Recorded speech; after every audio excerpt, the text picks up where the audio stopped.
Hey everybody, how's it going?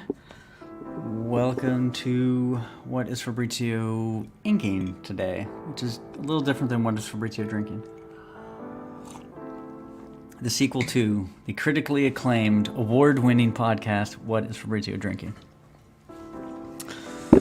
Yeah, so today I'm going to be inking an alternate cover for issue 1 of Horace H. Hoover. If you're new to me or the channel, my name is Fabrizio Aiello, and I am the creator of Horace H. Hoover. It's a 5-issue limited miniseries. Issues 1 through 3 are currently available on HoraceHoover.com, and very newly, a collected version of issues 1 through 3 is available on Amazon. Link is in the description. Except yours will not have this, not for resale. That was just posted the other day, so check it out. It's great for international shipping in particular, because it's on demand. So it will print, based on the order. And if you're internationally, you won't have to pay $30 for shipping, which is what I currently have to do at minimum. And I think my brush is not going to work. That is an auspicious start.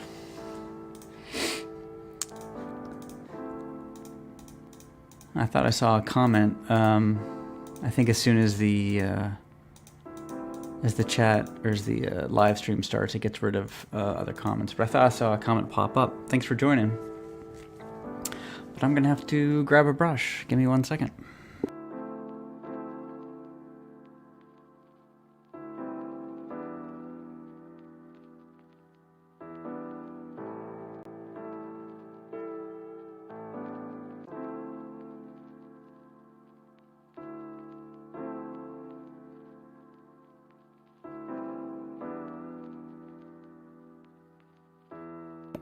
There we go. Creative Faye. Yeah, thank you for joining. I appreciate that. It's good with this being a mini-series. What is the plan for the next comic? So I'm currently working on issue 4 right now. As far as, when that'll be out, it's a little tough to tell. I'm hoping end of the year. I'll do a Kickstarter for that. And then, as soon as that's done, I'll jump into issue 5.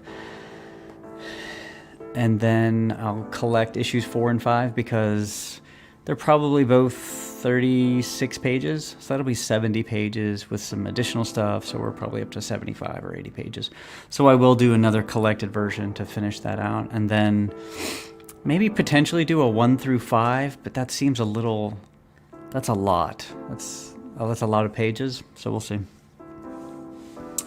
Yeah, so once the 5-issue limited series is done, I'm going to continue with the story. I'll start with a number 1, like an official number 1, instead of groups of miniseries. So I have some other ideas for books I want to do. So I'll probably jump back and forth a little bit, maybe work on this other property I want to do for a year and then jump back to Horace H. Hoover, vice versa. We'll see. But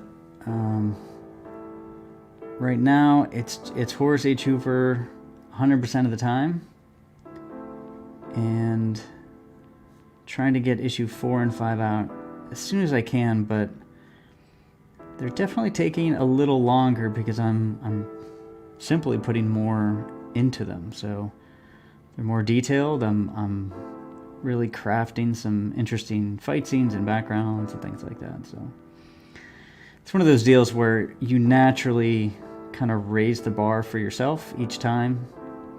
So, by the 4th issue, I feel like I need, or I want to, not that I need to, give some, something else that you haven't seen before. And I have not done crowdfunding on my own at this point, but the plan is Kickstarter whenever issue 4 is done. I've seen some other campaigns do well, most recently Brian Boss, Wolf and Batsy, and some other ones that just definitely solidified my my choice of Kickstarter for the platform. I know there's some other ones, but Creative Fate, I love the character's design. It's very intriguing design. Thank you. Yeah, I've told the story before, but it's always funny to me.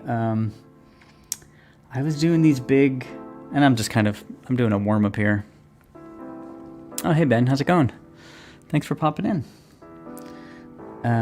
Yeah, the character design really kind of grew out of these pencil caricatures that I was doing, these really large portraits. They were probably 30 by 22 or something like that. And I think I've posted them at some point in time, but I was doing these portraits and I had done sort of like the squat face, and I've done, you know, a couple different sort of variations. And just as I was doing the gesture for the next one, I just put down this big rectangle. And, you know, the idea is that I would be sort of pulling a character out of that big shape. But as soon as I did that big rectangle, I just kind of stepped back and said, that kind of looks like a vacuum cleaner. And then I put little wheels. And I'm like, oh, this kind of work as ears or wheels. And it just kind of grew out of that. So it was just this kind of exploration with shapes.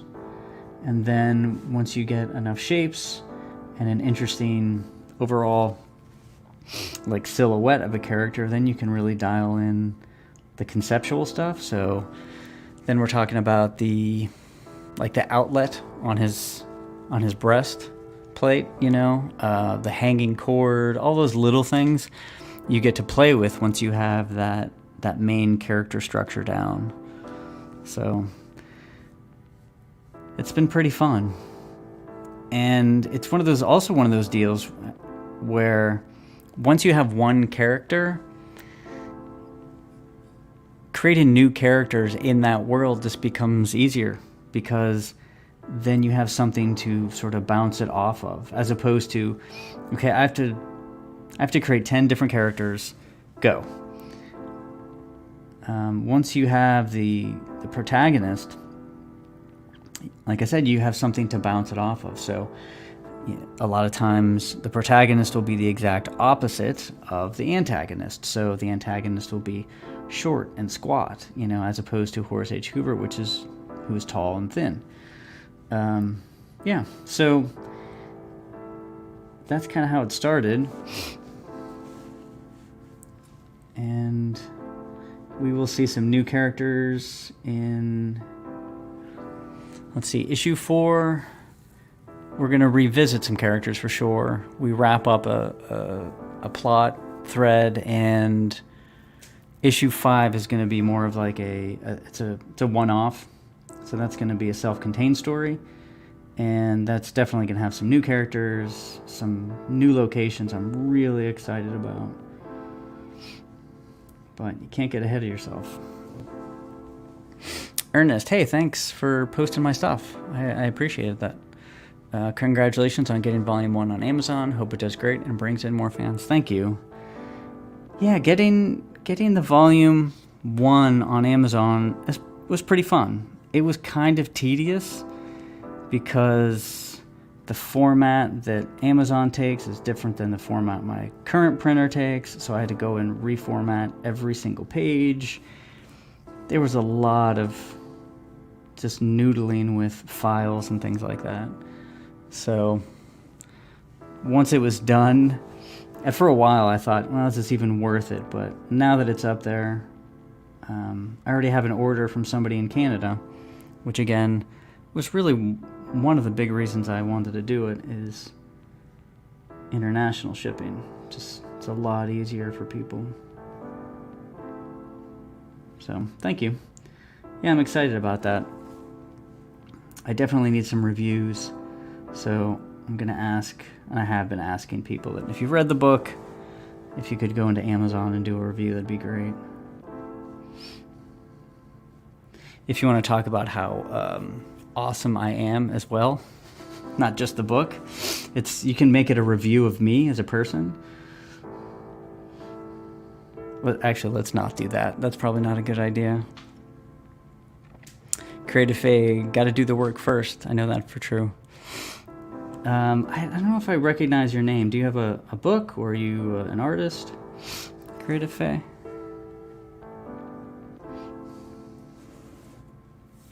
Sometimes it's hard to remember screen names and all of that. That's one of the reasons why I did Fabrizio. Well, no, I guess it's Fabrizio Artist. Because I'm like, I'm terrible with coming up with names like that, and I'd probably forget my own. Okay, so that was just a little bit of warm-up.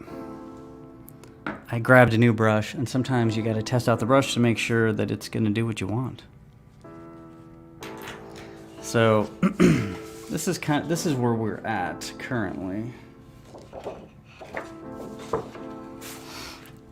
Pretty far on this one.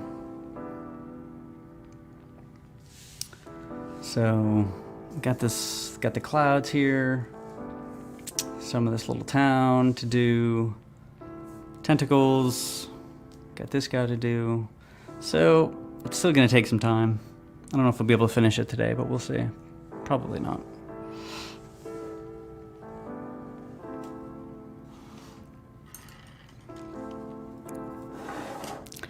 Definitely need to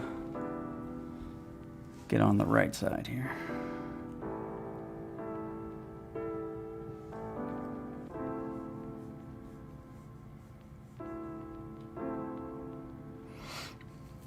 Creative Faye, I'm an artist, new here, and got projects in the works. New to your channel. Cool. Yeah. I've met a lot of great people recently and over the past couple of years on Twitter and YouTube, and it's been a lot of fun.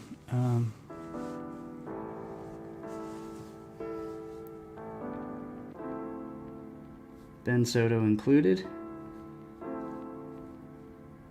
I do have tricks and treats on my stack to read, which hopefully this weekend I will.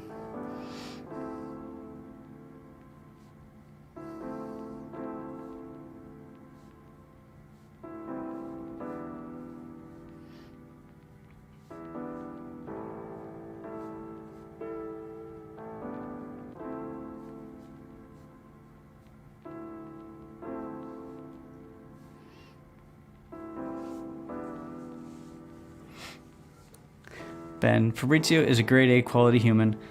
Of all the filthy animal humans, he is one of my favorites, right up there with Mr. Rogers and Keanu Reeves. Buy his book so he can make more. I think that's what Amazon really looks for, is exactly that kind of review.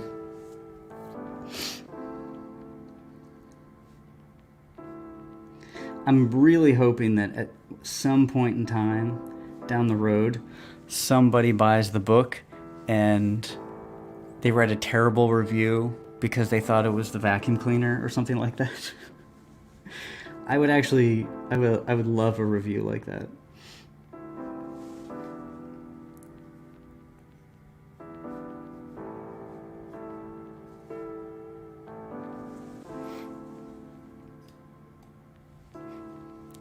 Yeah, Ben, I very much appreciate that review.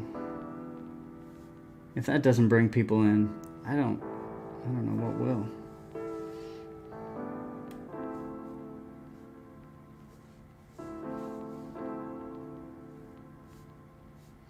I'm not gonna lie, for a brief moment, I was gonna review it myself, and then I realized, they put your name, so I can't do it for myself.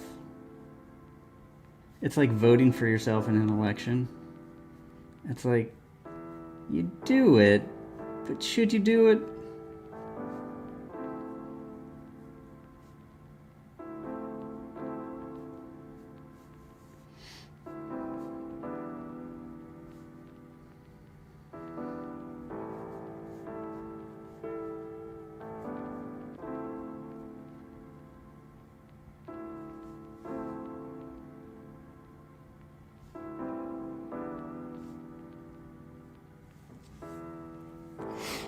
Okay, I'm on it. Thank you.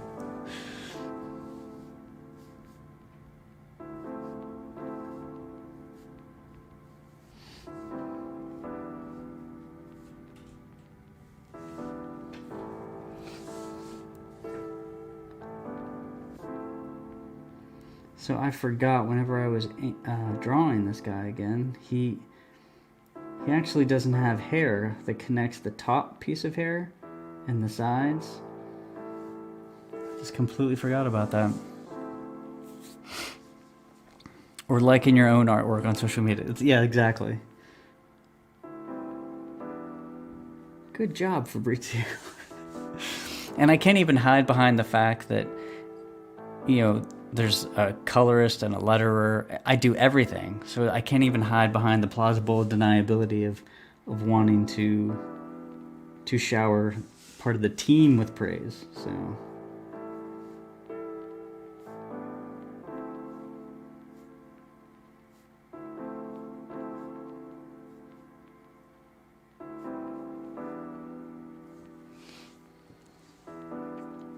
hey, Captain Goodnight, how's it going? Maybe El Jefe Aiello could review it. Yeah, that's true. I could use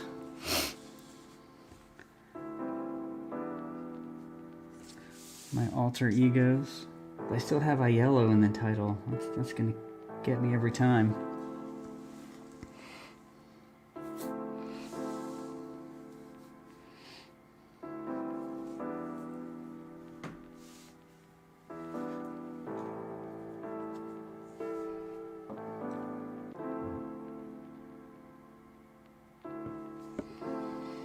Ben, I ordered these books in hopes to troubleshoot my Hoover that's been making a whooping noise. While entertaining, these have to be the worst manuals for a vacuum cleaner ever. That's so good. Oh man, I just want all fake reviews now on the Amazon page. That would be so funny. I almost prefer that now. Hold on, I gotta zoom in. Or focus. There we go. I almost feel like it's bound to happen that somebody orders it thinking it's something else, but we'll see.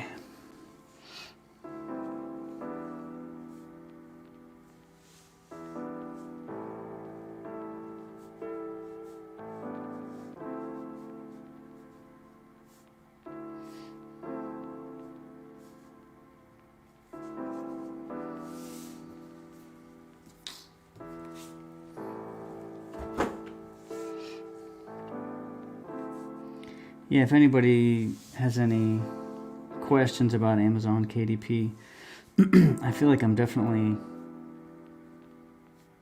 familiar enough with it now. I did like pull back on the saturation on the pages, on all of them. It was just a little too much. So, you know, I got a bunch of proofs, and each one I kind of tweaked little things here and there, but the last version with the little bit of desaturation, like 18%, was perfect.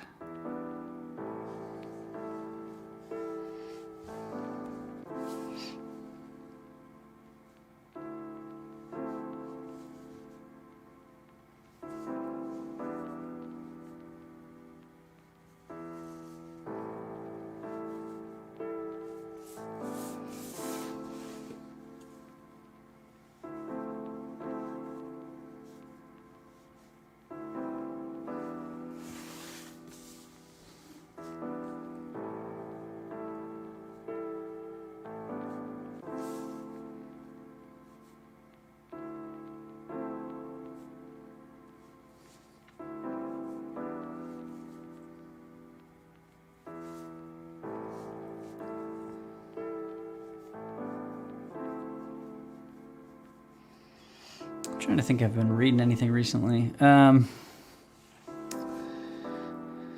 picked up, it's a compilation of Rick Remender stuff. It's called What is it called? It's like 4 or 5 different comics. It's $20. It was $10. It was a great deal, and I read the first issue of The Sacrificers, which I thought was really well done.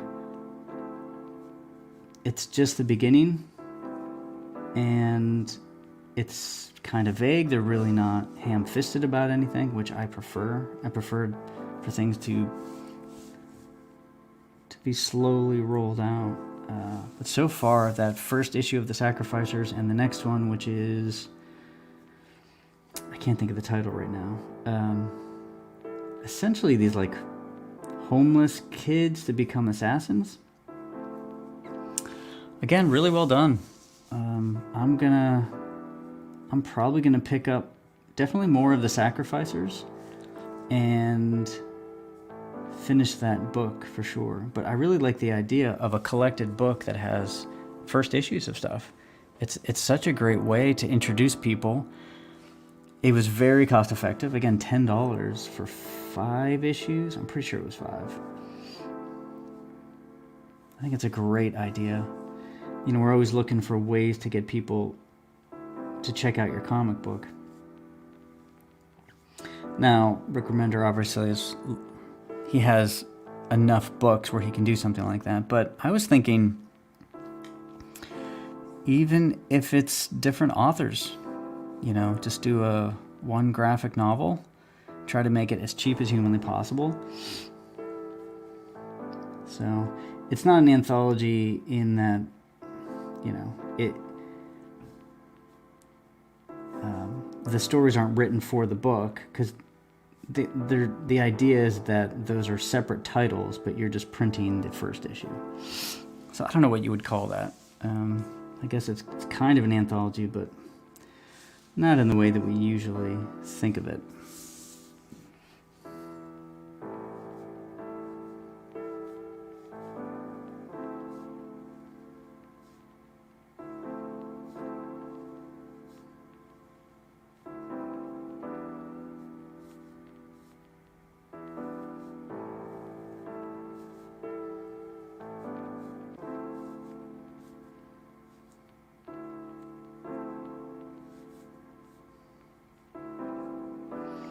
I also have a line on a person who's friends with my wife, who's been collecting for decades and decades and decades, and he's selling his collection. So I've never had the opportunity to really buy a chunk of comics like that from somebody who has a collection. So I am really excited about that. I have to get a list together of, you know, if I want a big chunk of a run, I can buy the whole thing. In theory, I think. Yeah, I always hear about other people getting those opportunities. I've never had that. I have to buy issue by issue at the comic book shop, you know, occasionally wait until they do a sale. Try to find something on eBay. It's just not the same though.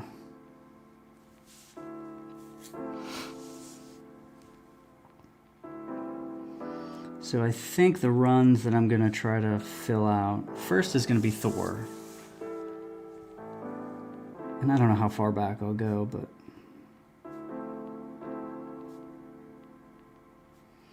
I'll definitely start with Thor, then maybe X-Men, Avengers, Daredevil.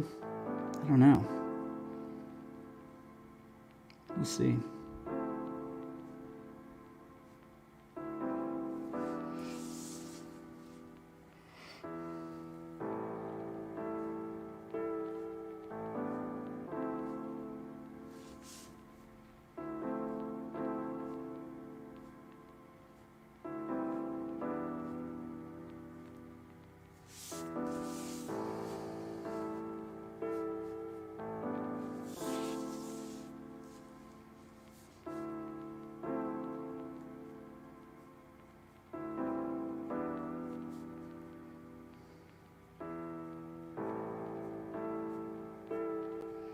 I'm going to try to break up these streams a little bit.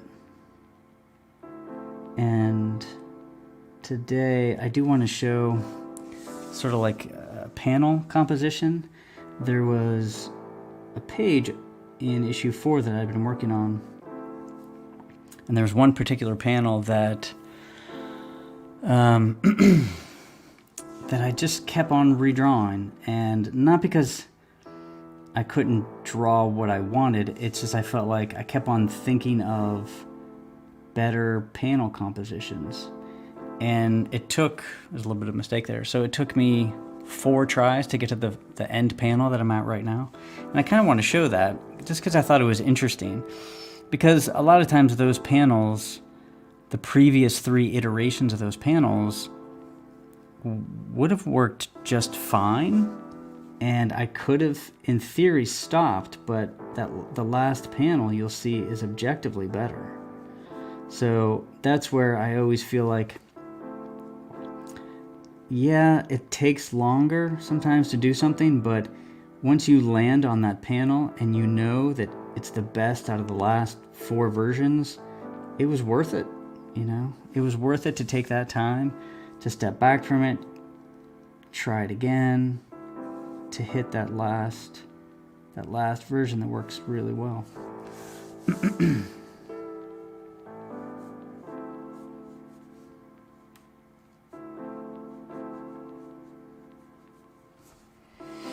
Nice, let me know if he has any ASM. Yeah, for sure.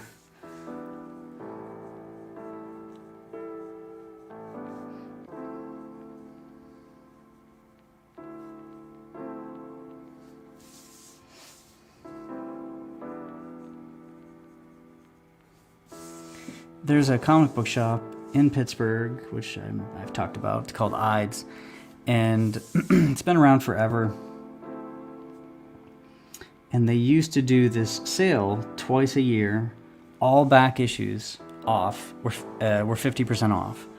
And I used to just sit and wait all year long, because why would I buy issues at full price when I know these it was fall and spring, 2 times that every back issue would be 50% off. And then they stopped doing that. And the last time I went, the marketing was a little, I don't know, I don't want to say unethical, but it really made it sound like it was the same sale it had always been, but it wasn't. It was 30% off, and then they're like select back issues, and I'm like, ugh. That was my go-to place, you know. I knew that twice a year I had to make it down there and grab a bunch of books.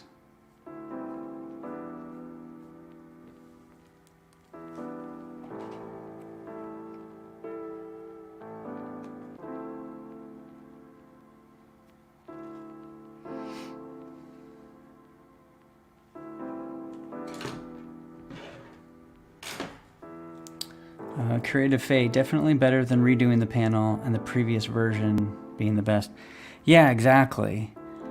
I'm not saying that's never happened, but it is nice when you do land on that final panel and realize that was the best. But I definitely, and I'll show you kind of the level I draw at, as far as I don't go real dark. I stay pretty light up until the very end. So erasing and redoing isn't a huge deal. You know, you might see like a ghost version of that panel, but nothing that'll interfere with the new drawing. If you go dark too quickly, then erasing really becomes difficult. And then this one panel on this entire page that's giving you a problem now is with you forever, just haunting you. And it does haunt you. There are definitely times in the middle of the night when I wake up and I just see a rectangle of a panel that I've drawn that I'm unhappy with. And it just sits there for a few seconds as I'm waking up. Then it goes away.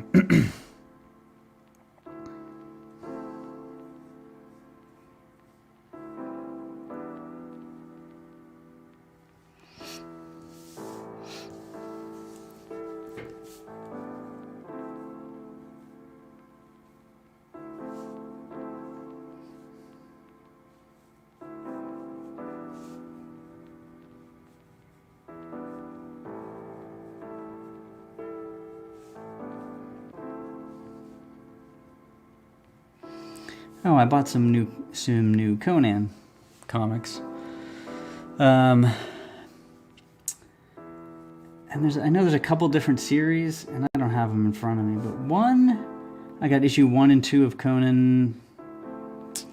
I don't know what the like subtitle is or anything like that, but it was very much Conan meets Crisis on Infinite Earths type thing, where all the characters are intertwined, like Solomon Kane, etc., etc. It was interesting. At first, when you pick up a Conan book, you're expecting something specific. At least I am. I mean, I grew up on the Buscema stuff, and it's such a... I don't want to say it's the same story every time, but it's a slight variation on the same story every time, we'll say. So when I picked this up, at first I was like, oh man, it's not one of those Conan books that I've always loved. But I gave it a chance, and it was pretty cool. The art was good. It's interesting. It's not really something I would have expected. So yeah, I'm okay giving it a little more breathing room. I'll probably buy a couple more issues and see what they do with it.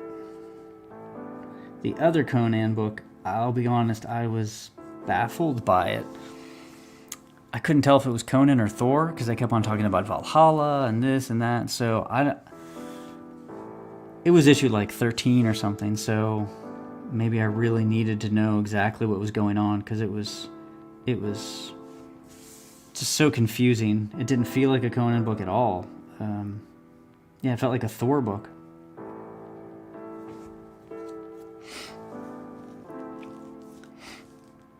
Yeah, I sometimes draw a little too heavy-handed. Yeah, I have definitely ruined things doing that. I always now err on the side of drawing too light, because I know that I tend to erase a lot.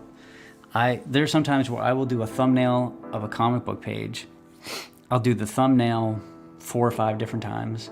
Then when I sit down and I'm at the page, thumbnail for me is just a guide of what has to happen on the page. So when I sit down and draw the final size, I'm kind of redoing it and barely paying attention to the thumbnail.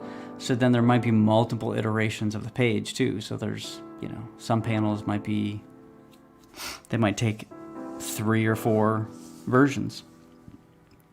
So knowing all of that, I really try to err on the side of being too light.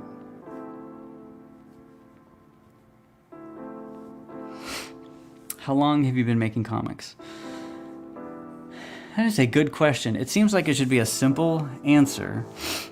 So I have tried a few times in the past. When I was very young, I drew comics a little bit, but I did more like illustration stuff, so like fantasy and horror. But I still did do comics, just not... I wasn't trying to make comic books professionally just because I didn't think I was good enough, which in retrospect was pretty dumb. I wish I would have believed that I could have done comics. If not, I would have stuck with it. So out of college, I went to school for art. Out of college, a friend of mine who's a writer, and he asked me if I wanted to do a short story for him. So I said yes. And that was my first real official attempt at comic books. And we did a short story. I think it might have been 8-10 pages. I honestly can't remember. It was very short. We went to a Comic-Con here in Pittsburgh, PA. We had a table. We shared a table, I should say. So that was my first real attempt. But after that, I moved, he moved. It kind of fell apart. And then years later, I had somebody else ask me basically the same thing. Do you want to do a short story for comic books? I picked comic books up again. And actually since then, I've been pretty consistent. And then whenever I got the idea for Horace H. Hoover, it's probably been 6 years ago, I've been doing nothing but comics. So I would say full attention, 100% has been comics for the past 6 years. But on and off, out of school, and then I dropped it, and then I picked it back up. So it's always been in the background to some degree.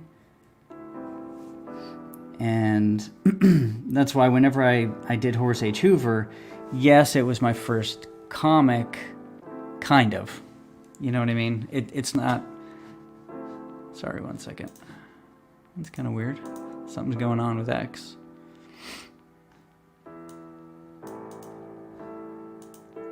Oh, there we go. It's not as simple as 2 years, 10 years, whatever. So on and off, but mostly on in the past 6 years. And without a doubt, that's when I've seen the most progress, as you would expect. That's probably not news to anybody, but I don't know. You can tell somebody, if you just stick with it, you'll get better, but until you see it for yourself, it's really hard to believe it, honestly.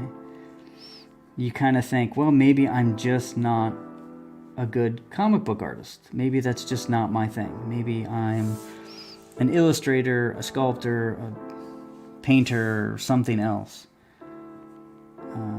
But yeah, I stuck specifically with comic books, and I definitely have made a lot of progress. First comic that was solely you. Definitely that, yeah. Yep.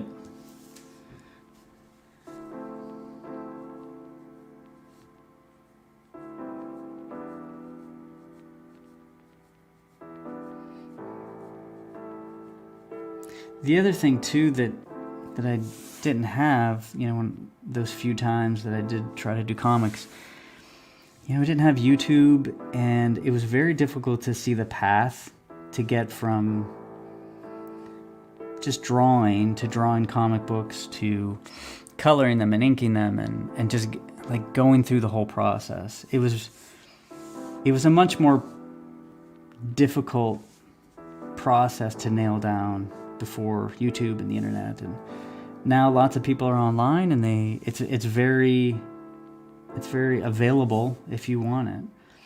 But especially out of college, for me, it was very difficult to figure out exactly how to do it.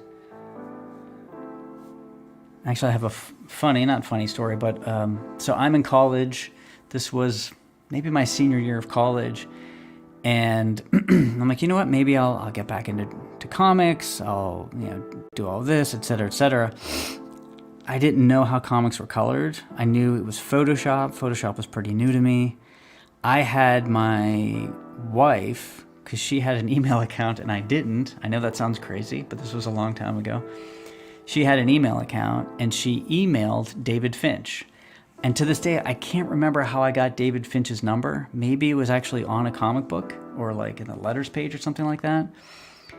And she emailed him, and she asked him a few questions about, how do you color, how do you put a comic book together or whatever. And he, to his credit, back in the day, he wasn't getting a lot of emails, but he was really nice. He kind of laid everything out. He said, you use Photoshop and you turn this on and you do selections and then, et cetera, et cetera. So I think about that sometimes, that, just randomly emailed David Finch, I don't know how many decades ago. And he responded with, the most useful information I had.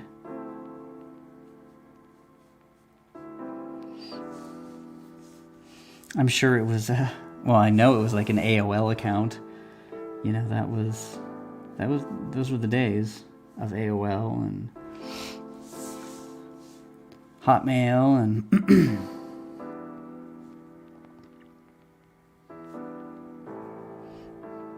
I'm sure somebody listening to the stream is going to be like, oh no, old guy's talking about Hotmail again. It's going to be like our version of a war story, because that's the closest that we would have, is like Yes, we used to have Hotmail accounts.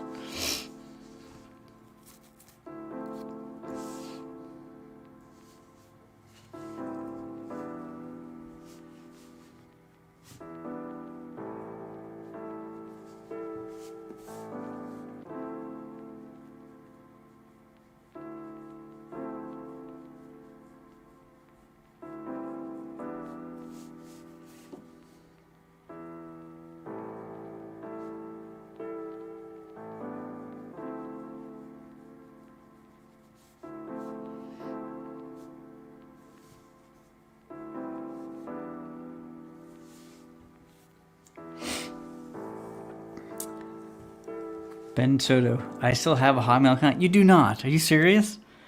I didn't know you could still do that. I'm not trying to be a jerk, but I honestly didn't think you could do that. I feel like they all got hacked a long time ago, and then that was it for Hotmail. I don't know if I've seen one in forever.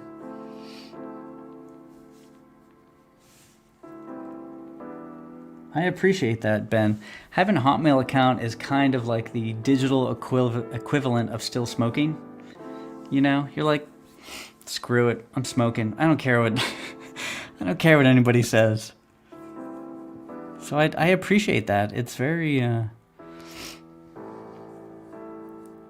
it's a rebellious inclination. I like that. Meanwhile, you're going to tell me that you do actually smoke as well. YS Books, how's it going? Thanks for popping in. I remember those days. Now most email goes straight to the spam folder.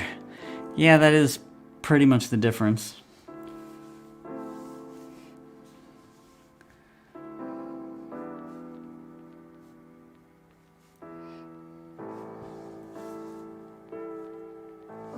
Shouldn't have done that. Creative Fate. I briefly had an AOL account.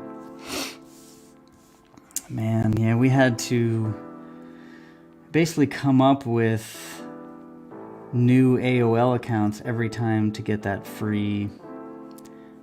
I don't know, was it based on time or hours? Was it like one free month? I can't remember of AOL, or is it like 10 hours or something? I can't remember how they used to measure that.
YS Books, it was something like that when you have to use those CDs to load AOL. Yeah, I remember the CDs for sure.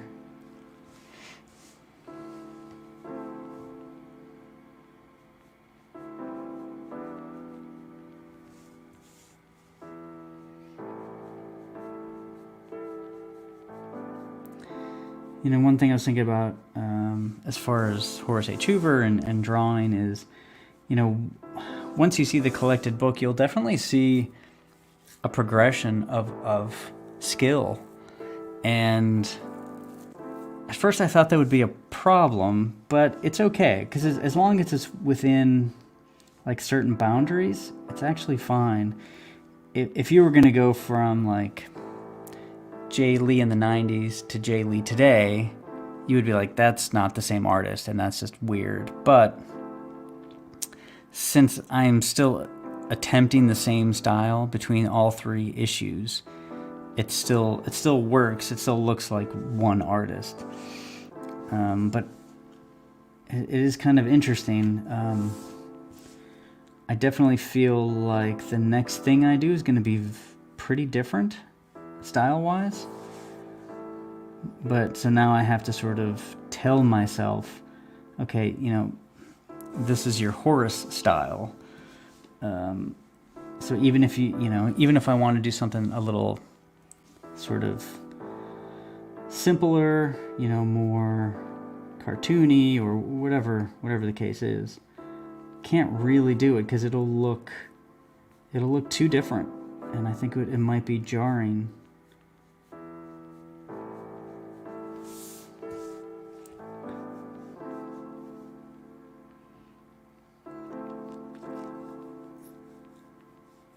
So I'm gonna go.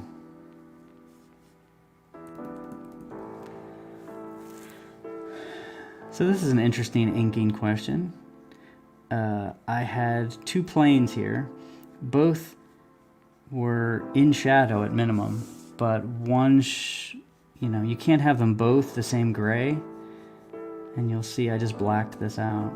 And the question is, why did I do that? And this is my thinking behind it, if that's any interest to anybody. So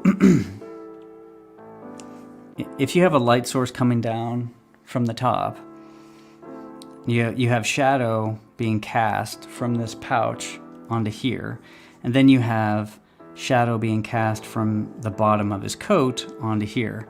And for me, it was simply, this might have a little bit of reflected light because the bottom of the pouch could have a little ambient light. So whereas this isn't, right? So this, you have a piece of cloth basically much closer to his pant leg, but there's no chance of reflected light because a piece of cloth is, you know, 1/8 of an inch thick.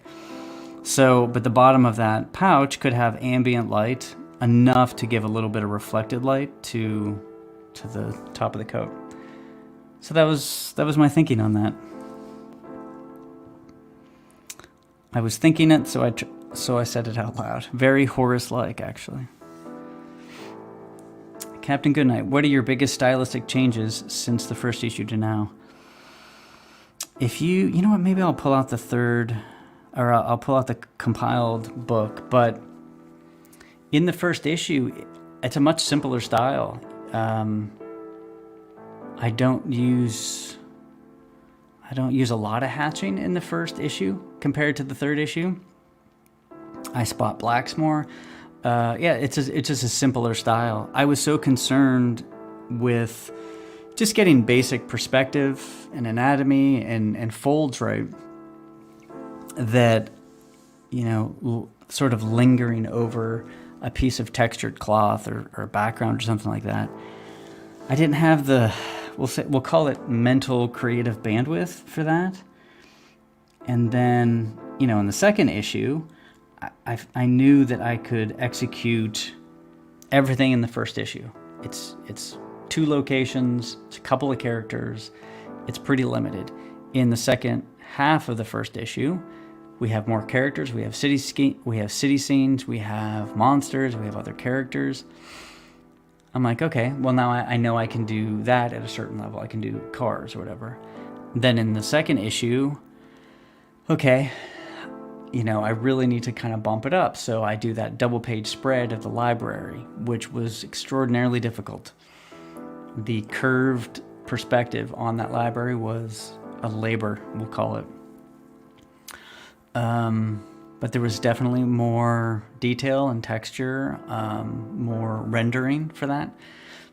And then issue 3, I feel like issue 3 is probably the closest to what I imagined initially. So there is rendering and textures and gradients, but there's also the spotting, the blacks, anatomy, and all of those other things that I had sort of treaded lightly on. So issue 3 to me is the closest to my idea of what Horus should have been in the beginning. But I think it's okay. Like I said, I think it's okay to see the progression. I don't since it's the same artist and the changes aren't too drastic, I think that's okay.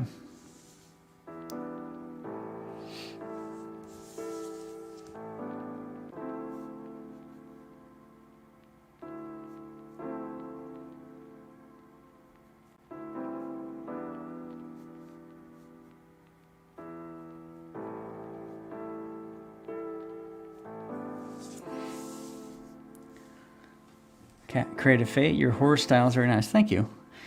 Yeah, I definitely am. I'm happy with where it's at right now. And I think it really works with the story and the character. So no plans on changing it. But I definitely feel like these other story ideas that I have, other characters, and I definitely want to change up the style a little bit. And then, in theory, I have to do that pant leg too. In theory, doing a different style where you try out new rendering techniques, or maybe it's scaled back or whatever the case may be, and then you jump back to horse. That should inform that even more, and it should really sort of feed back into one another as far as being able to achieve what you're looking for. Not a huge fan of that knee right now, but I will do that later.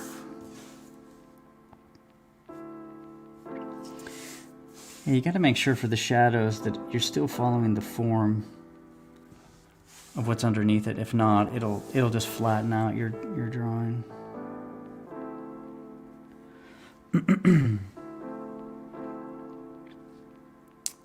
Ben, growth is going to happen. You have to be okay with that. Yeah. Yeah, and as long as it is growth, then I mean it's a good thing. If you find yourself slipping and you're like, you know what, issue 3 is terrible and issue 4 was great, then I should be concerned. But I feel like I definitely achieved what I was looking for.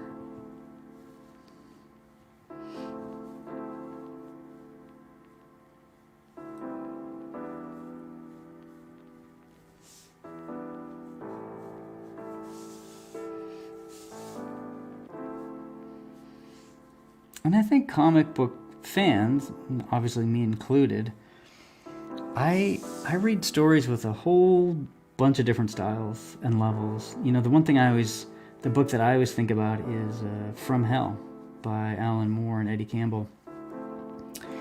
A lot of people might look at that book, I should grab it, but a lot of people might look at that book and the art style and almost dismiss it. If you're not a comic book fan. If you're a comic book fan, we generally think of story first. We'd like to think that. At least give it a try. Because sometimes that non-objective sort of art works with the story better than it would if it was an Alex Ross photoreal rendered story. I don't think From Hell would be nearly as effective, like I said, if it was done by Alex Ross. So I feel like there's a lot more leeway with levels and styles and the end result. So holy cow, it's 3:56. So I think I'm gonna finish the inking, but I do want to talk a little bit about that panel just because it was interesting to me. Hopefully it's interesting to other people. Let's get a good focused in here. So definitely made some progress. Not a ton, but Horace is he's popping forward because there's a lot more blacks. So the contrast is popping him forward. Did a little bit of the background, so. So this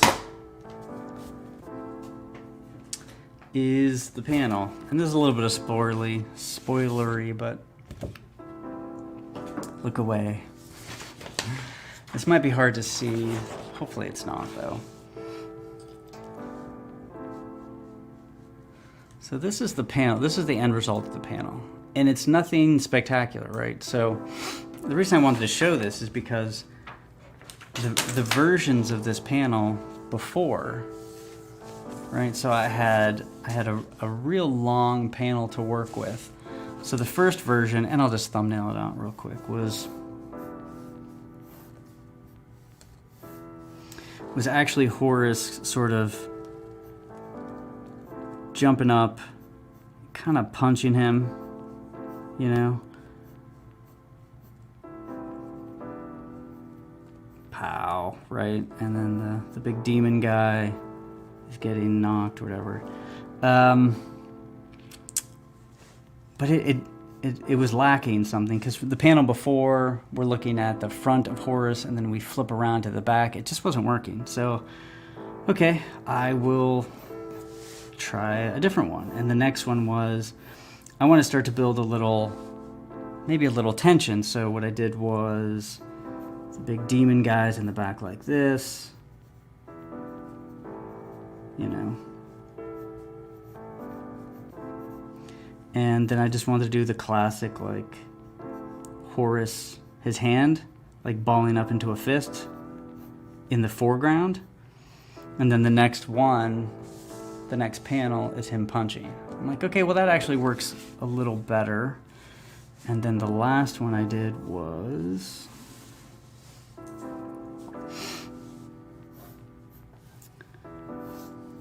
it was this, and this was actually a pretty interesting panel that I liked it, but it just, again, it wasn't working. So I kind of zoomed in on Horus, and he had his fist here. So you could see he was getting ready to punch, and then you had the big demon again. So the demon hasn't changed that much. But this it didn't look like there was any motion to it, because in order for that particular pose to happen, like, time had to almost slow down. And this is in the middle of a fight. You know, maybe if they had been having a conversation here before, and then you see this shift, and then he punches, that would have worked. So this was the final one, right? So we get a shot of Horus. You can tell he's about to punch. He's about to get ready. But we get this really interesting... this angle of Horus this way, and then we have the demon going this way, so we have a bit of an X. He's imposing over Horus, and then we get this whack, right? So that was interesting to me. I'm endlessly trying new panel layouts, and it was satisfying to get, like, these two panels really work well together. Much better than any of those other ones I had. So, I will say, thanks again, everybody, for popping in. Again, Horace H. Hoover, issues 1 through 3 are available at horacehoover.com. Links in the description. And this brand new fancy Volume 1 collected version is on Amazon. Print on demand. So if you order this, you will get it very quickly. I put a new cover, new design. There's a few images in the back, just to do some additional stuff in the back. We have the pencils for this one shot of issue 3. Then we have the library. This is one of my favorite Horace Hoover shots. Everything in the background is specific to an issue or a character, or nothing is random. And one day, I think I actually did go through this whole thing and point out all of the little Easter eggs. Like, this is one of my favorites. So if you can tell, this is a picture of Slurp putting his hand out and blocking a photograph, which I thought was really funny. This is Horus and his wife at the carnival. We have a diorama of the house with the tentacles on it from issue 1.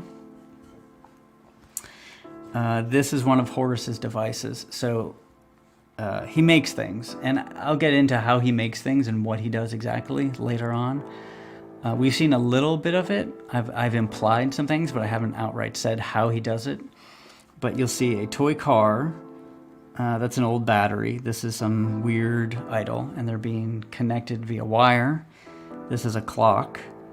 And then that is connected with 2 bolts and wires into a book, and then there's a piece of paper that's being spit out with a bunch of text on it. So what does that do? I don't know, but it looks interesting. DC Miller, Amazon collected, will be in my hot hands tomorrow. Oh, that's awesome. Thank you so much. I'm so glad that somebody got to get the benefit of the Amazon shipping and convenience of it. Ernest, just left a review with my order. Can't wait to see what you added for the volume. Cool. Yeah. So so anyway, there's a couple of images in the back, but everything else is from issues 1, 2, and 3, the letters, all that kind of stuff. Let me know what you guys think, and thanks for popping in. I appreciate it. I hope everybody has a good rest of their Sunday, and I will be online, and I'll talk to you next Sunday. Thanks a lot. Bye.